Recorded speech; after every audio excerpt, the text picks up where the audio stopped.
Como objetivos para la clase de hoy vamos a tener explicar las formas de presentación de la insuficiencia cardíaca, reconocer los signos y síntomas de acuerdo al tipo de insuficiencia, clasificar la misma según las limitaciones de la actividad física y según su estadio clínico, y aplicar las principales pautas terapéuticas que se pueden implementar en esta patología.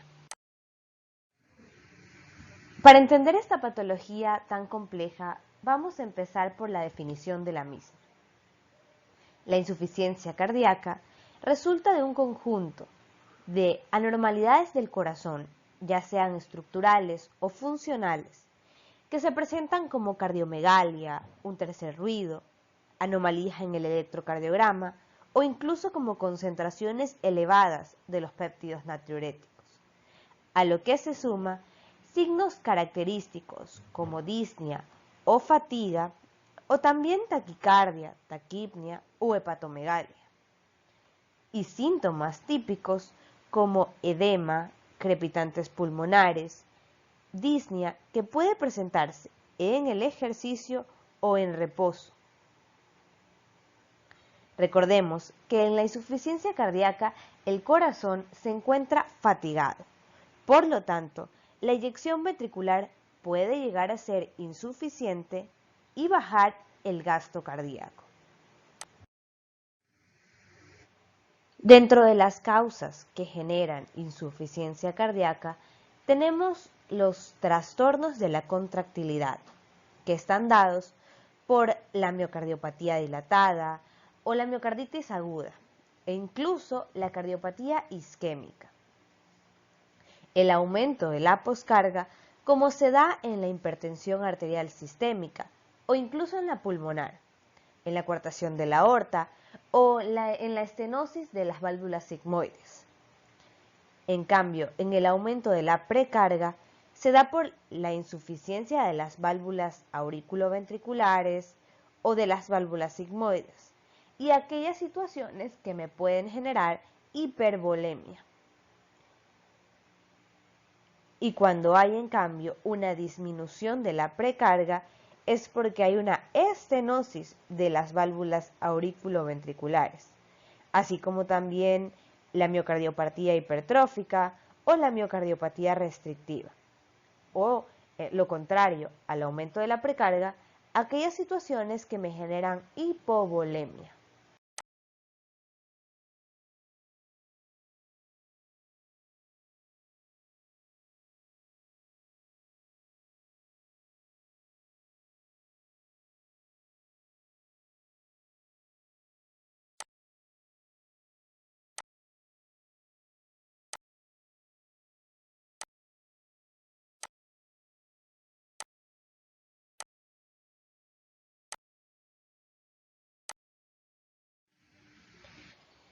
Si vemos las diferentes clasificaciones que hay para la insuficiencia cardíaca, podemos determinar que hay numerosos tipos de las mismas. Por ejemplo, si queremos hablar acerca del ventrículo afecto, podemos hablar de derecha o de izquierda. Si en cambio queremos referirnos a los mecanismos de compensación, hablamos de insuficiencia cardíaca compensada o descompensada. Si queremos ahora hablar sobre el tiempo de instauración, diferenciamos entre aguda o crónica. O también podemos hablar acerca de una insuficiencia cardíaca con un gasto cardíaco normal, alto o un bajo gasto. En el caso de la insuficiencia cardíaca diastólica o sistólica, vamos a tener que en el caso de la diastólica se va a dar porque hay un llenado ventricular difícil, ya sea por un trastorno de llenado o de restricción o porque hay una obstrucción mecánica. Y por lo tanto, mi silueta cardíaca va a estar normal, voy a tener hipertrofia concéntrica, hipertensión arterial y un defecto de llenado, como ya referí anteriormente. Aquí también puedo tener una falla cardíaca sistólica y generalmente un cuarto ruido. En cambio, en la insuficiencia cardíaca sistólica van a prevalecer los síntomas que se dan por bajo gasto cardíaco y por la dilatación ventricular. Por lo tanto, aquí sí voy a tener cardiomegalia, una hipertrofia excéntrica, pérdida de la contractilidad del músculo y una presión arterial generalmente en valores normales. Aquí, en cambio, voy a tener un tercer ruido. Como referí anteriormente, también podemos tener una clasificación de acuerdo al ventrículo que claudica, ya sea el izquierdo o el derecho. Por ejemplo, si vamos a hablar acerca del ventrículo izquierdo o de insuficiencia cardíaca izquierda, vamos a tener una sobrecarga de volumen, es decir, signos de insuficiencia anterógrada, con congestión venosa pulmonar, siendo la disnea y la intolerancia al ejercicio uno de los signos característicos. En cambio, si hablamos del lado derecho, es decir, insuficiencia cardíaca derecha, lo que vamos a tener son signos de congestión venosa sistémica, edema periférico, ingurgitación yugular, reflujo hepatoyugular o incluso ascitis. Dentro de las clasificaciones de insuficiencia cardíaca, tenemos aquellas que están dadas por las limitaciones de la actividad física y las que están por la cantidad del daño miocárdico que se ha producido. Estas clasificaciones son prácticas y sencillas, y por lo tanto vamos a hacer una comparación de las mismas. En el grado 1, no hay limitaciones para la actividad física, que equivale al estadio A, en donde hay un alto riesgo de insuficiencia cardíaca. Por ejemplo, hipertensión, enfermedad coronaria, diabetes mellitus o antecedentes familiares con cardiopatías. En la clase 2 tenemos que hay una limitación leve de la actividad física. El paciente aún puede caminar más de 2 manzanas o subir más de un piso. En comparación al estadio B, donde ya hay una enfermedad cardíaca estructural desarrollada, pero asintomática. Este daño cardíaco puede ser hipertrofia o discinesia ventricular, por ejemplo. En cambio, en la clase 3 ya hay una limitación marcada de la actividad física. El paciente puede caminar menos de una manzana o subir unos cuantos escalones, que se compara con el estadio C, en donde hay una insuficiencia cardíaca sintomática, con presencia de daño estructural, aunque los síntomas pueden desaparecer con el tratamiento. En cambio, tenemos la última clase funcional, o 4, en donde el paciente ya es incapaz de realizar actividad física, porque los síntomas ya pueden incluso presentarse en reposo. Y tenemos en el estadio D que ya hay una enfermedad cardíaca estructural avanzada o refractaria a tratamiento.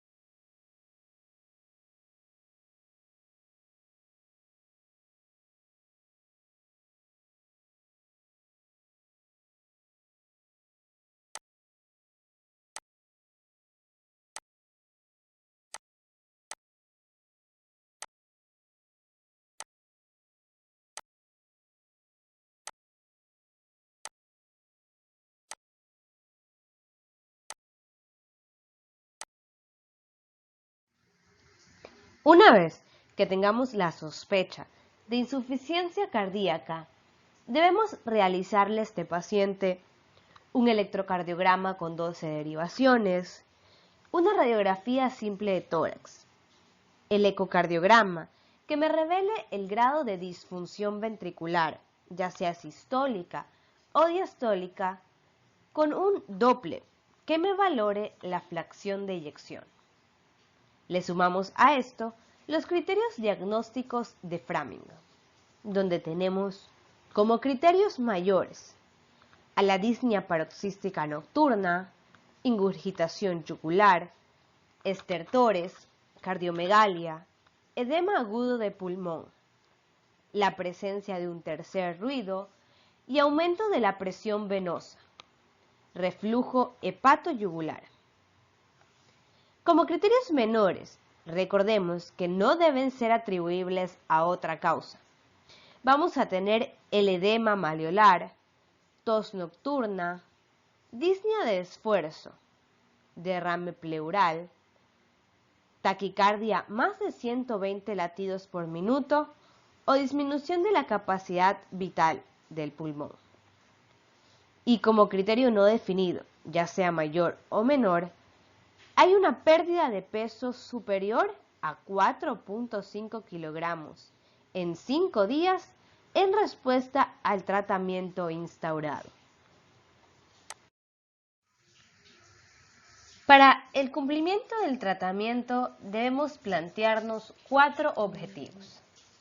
Entre estos están suprimir los síntomas y por lo tanto mejorar la capacidad funcional y la calidad de vida del paciente con insuficiencia cardíaca. Prevenir la progresión del daño miocárdico o la caída en insuficiencia cardíaca congestiva. Prevenir las complicaciones y por lo tanto reducir la mortalidad del paciente.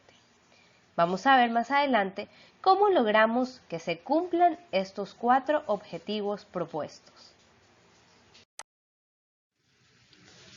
Dentro de los fármacos más utilizados en esta patología tenemos a los IECAs, a los ARA2, los beta bloqueantes y los diuréticos.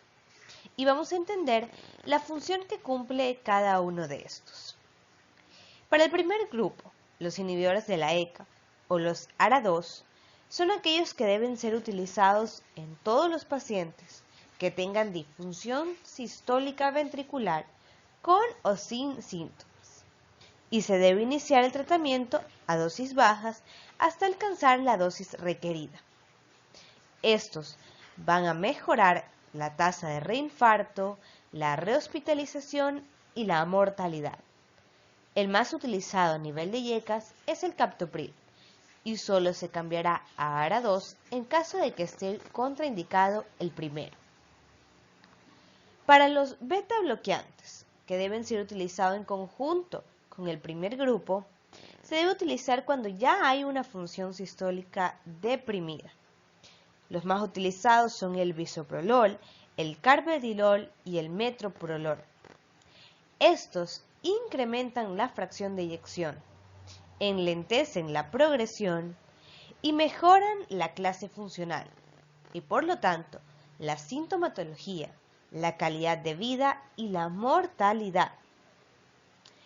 Los diuréticos, los cuales son más utilizados los de ASA como la furosemida o las tiazidas como la hidroclortiazida, a pesar de que no mejoran el pronóstico, sí logran mejorar la sintomatología. En caso de los ahorradores de potasio, como la espironolactona, pueden reducir la hipertrofia y la fibrosis cardíaca. Una de las formas más fáciles de implementar un tratamiento en los pacientes con insuficiencia cardíaca es de acuerdo al estadio que presenta. Entonces, vamos a ver. En un estadio A, donde el paciente puede ser hipertenso, diabético o tener aterosclerosis o obesidad, vamos a implementar un tratamiento para mejorar el estilo de vida, como puede ser el control de la hipertensión o la dislipidemia, suspender el tabaco, el alcohol, las drogas y realizar ejercicio diario. Y a eso le sumamos un IECA o un ARA2.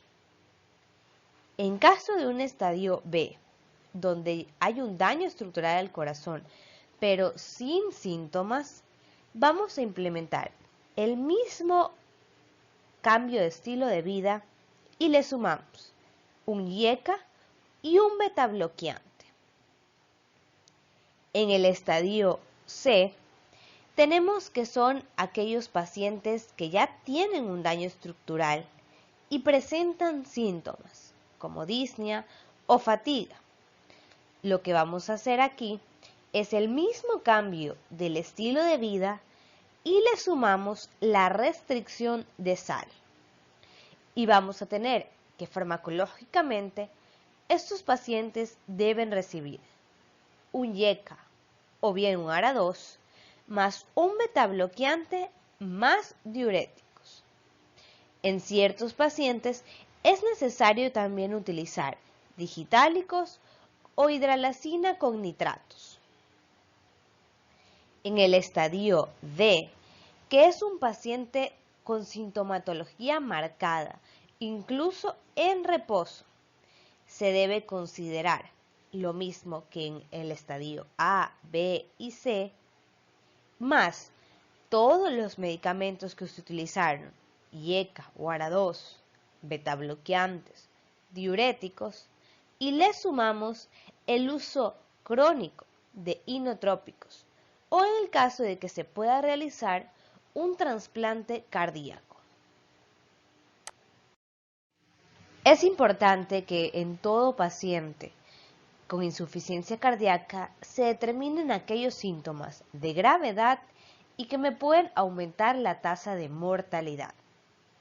Entre los síntomas de gravedad tenemos disnea de rápida instauración, dolor torácico, síncope, síntomas neurológicos, taquipnea, es decir, más de 30 respiraciones por minuto, taquicardia o más de 120 latidos por minuto, y signos de mala perfusión cutánea, como son frialdad de las extremidades, cianosis, sudoración o livideces. Es importante que todo paciente que tenga cualquier signo de gravedad se deba manejar adecuadamente a nivel hospitalario y no dar de alta, ya que esto puede aumentar las tasas de reingreso y por lo tanto los costos hospitalarios.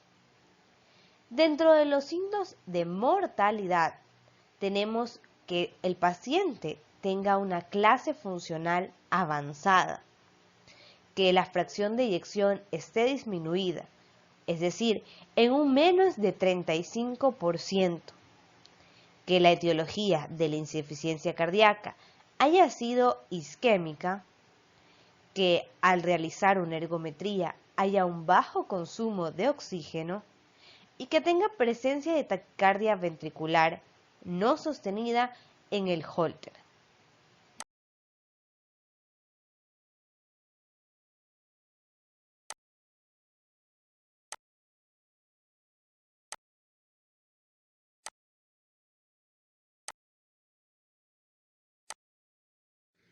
Entonces, para resumir, tenemos que para definir la insuficiencia cardíaca se necesitan anormalidades, ya sean estructurales o funcionales a nivel cardíaco, más signos y síntomas típicos.